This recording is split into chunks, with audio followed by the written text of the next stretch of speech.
I'm back with real questions and my answers.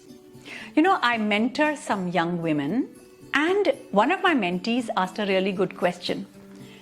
Shruti wrote, if you have to give a checklist to another entrepreneur, what is the most effective roadmap you will give her? Well, you know, the first and most important thing after you become an entrepreneur is you'll have a small team and you'll have to have meetings. It's going to be very important to be able to be effective in that meeting. In the beginning, when I started a business, I used to hold meetings thinking all the magical answers will come out of there. But we would come out and people would be saying the tea was good, the biscuits were delicious. And really the goal was never met. And we would have talked so much in a meeting. People started to say, oh my God, she's calling a meeting again. So instead, I came up with a really good way to hold meetings. I call it GAP. G stands for the goal.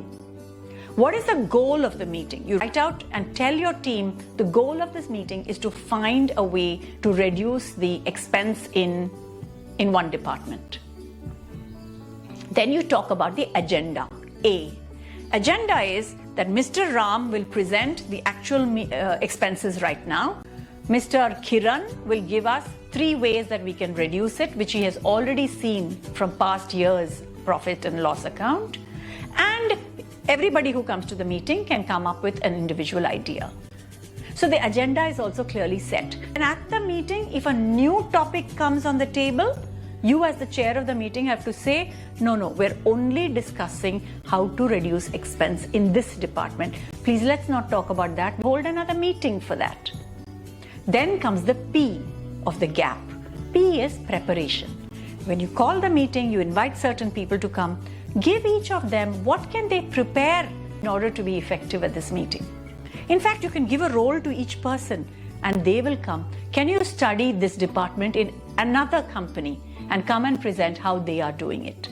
Or read this one-pager that I'm sending, which is going to be relevant to the meeting.